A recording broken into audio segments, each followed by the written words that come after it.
To the gods of this world, Zephyr is not a hero. He is entertainment. They sent him back in time, not to save humanity, but to watch what happens when a broken man is forced to fight again. And every time he gets closer to death, the show becomes even more enjoyable for them. This is Doombreaker, and by the end of this video, you will hate the gods more than any villain you have ever seen. Doombreaker opens at the end of the world. Not dramatically, not symbolically, literally. Humanity has been fighting a losing war against demons for 5 years. Cities gone, countries gone, and the last human standing, the strongest fighter alive, is Zephyr. He makes his final stand against Tartarus, the god of demons, and he loses. But before he dies, something happens that should not be possible. He scratches Tartarus. One scratch on a god. And that scratch is enough to wound Tartarus's pride so deeply that the demon god himself demands Zephyr be brought back. Not because of mercy, because Tartarus wants a proper rematch. Meanwhile, the other gods, who have been watching the whole war like it is theatre, decide Zephyr is too entertaining to let die. So they make him an offer. Go back, 10 years, fight again, and if you make it interesting enough, we will help you. Here is the catch. He keeps his memories, but everything else, the strength, the skills, the power he spent an entire lifetime building, is gone.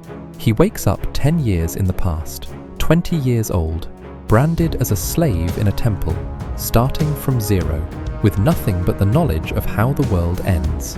Now, most regression manhwa would stop here and make the hero OP immediately. Give him a broken system, a cheat skill, a guaranteed win. Doombreaker does not do that. In Doombreaker, the gods are not generous, they are investors, and every advantage they give him comes with a condition, a price, a deadline. This is not a power fantasy about going back and winning easily. This is a story about a man who already saw the worst possible ending and has to fight through it again with far less than he had the first time. Premise rating, 8.5 out of 10. The setup is not new. Regression manhwa is one of the most crowded genres right now.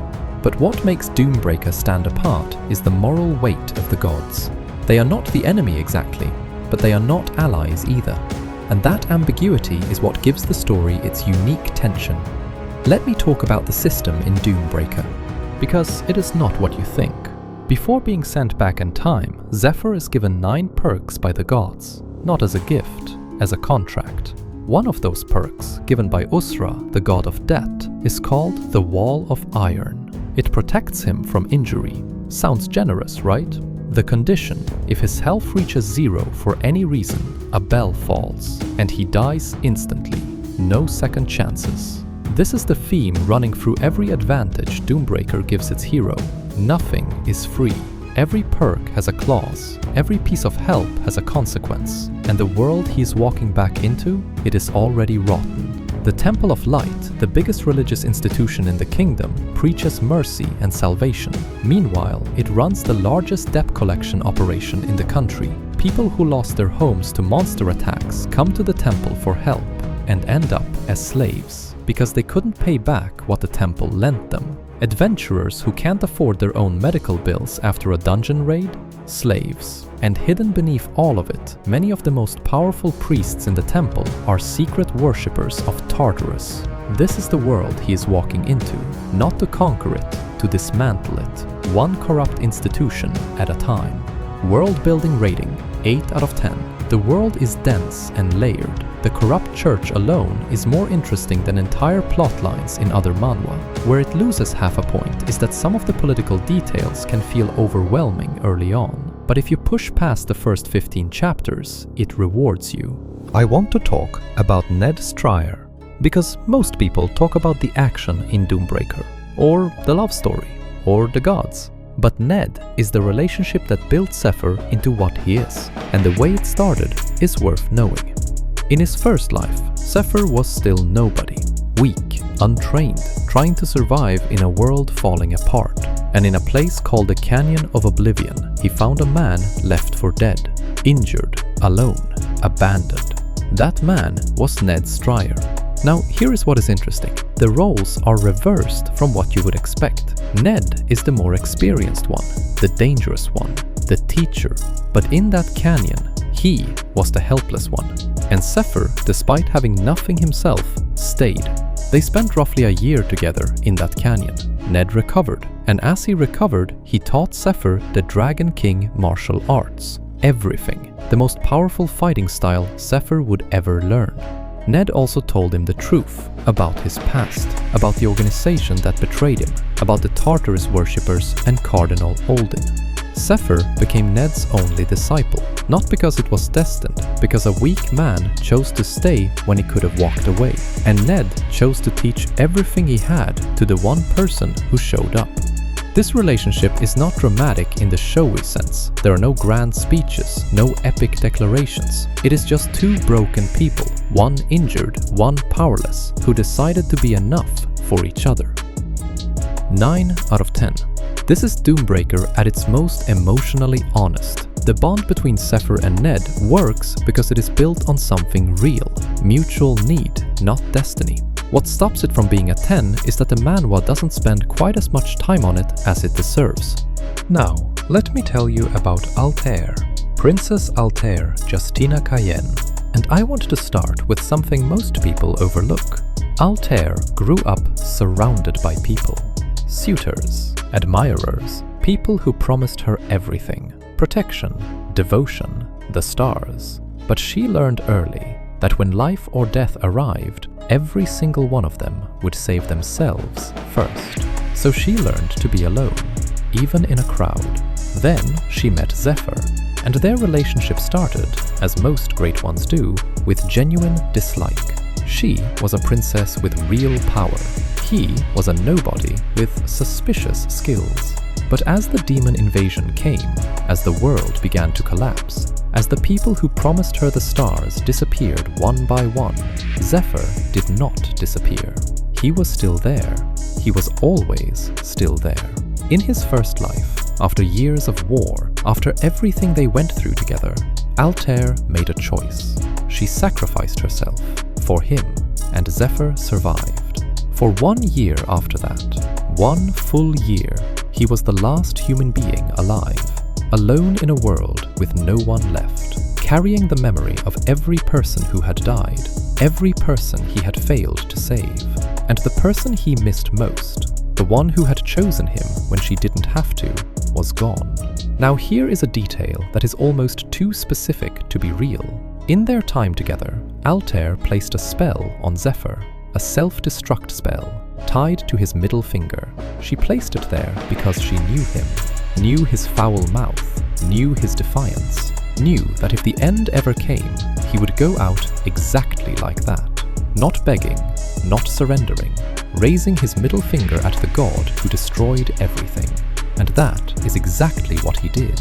In the final moments of his first life, with no power left, no options left, Zephyr triggered the spell, a deliberate suicide attack, a kamikaze directed at a god.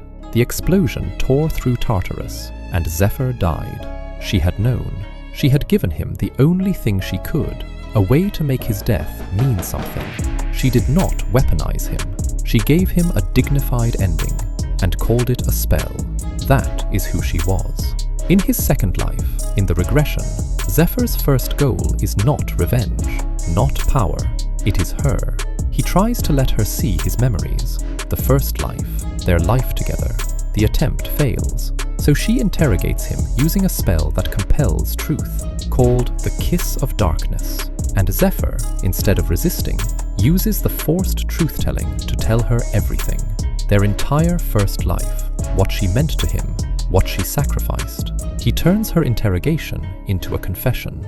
Love story rating, 9.5 out of 10. Altair is not a side character who exists to motivate the hero. She is a fully realized person with her own arc, her own intelligence, her own power. The relationship earns every emotional beat it hits. The half point missing is simply because we want more of it, which is the best complaint a love story can have. Let me talk about the art, because it deserves its own conversation. Doombreaker is drawn by Blue Deep, an artist who describes their creative process as video games, hard rock music, and coffee. And somehow, that combination produces panels that look like they were made for a film. The fight scenes are dynamic in a way that very few manhwa achieve. The blood is deep red. The energy effects feel physical. When something hits in Doombreaker, you feel it. The closest comparison in the genre is Solo Leveling. But while Solo Leveling's art tends toward the sleek and polished, Doombreaker is darker, more intense, more detail per panel. Character expressions especially. Altair's face alone carries more storytelling than entire chapters of dialogue in some other series. The backgrounds shift with the tone, from grandiose divine architecture to suffocating dungeon corridors. The world looks different depending on what the scene needs. Art rating, 9 out of 10. The one point missing is occasional inconsistency in smaller panels. Close-ups and detail work are extraordinary, but some mid-action transition frames feel rushed. That said, at its peak, the art in Doombreaker is some of the best in the genre right now. So, final verdict on Doombreaker. Let me give you the full scorecard first. Premise and setup, 8.5 out of 10. World building and the corrupt systems inside it, 8 out of 10. The master and student arc, Zephyr and Ned, 9 out of 10. The love story, Zephyr and Altair, 9.5 out of 10. The art, 9 out of 10. Overall score, 8.8 out of 10. Now let me tell you what that number actually means in practice. Doombreaker is not a perfect manhwa. The pacing in the early chapters is slow.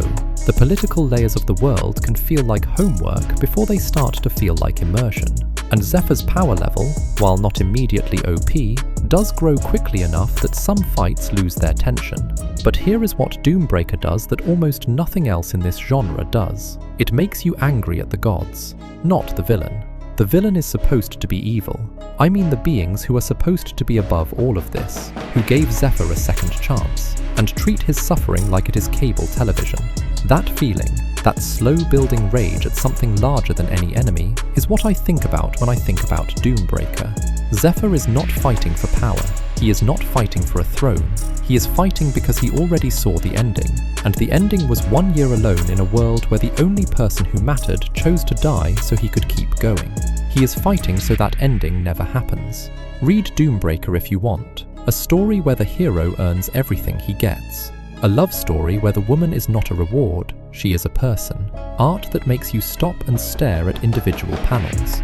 And a villain, not just Tartarus, but the entire indifferent universe, that you will genuinely, personally want to see brought down. Don't read it if you need instant satisfaction. The early chapters ask for patience. Or if you want something light and uncomplicated, Doombreaker is neither.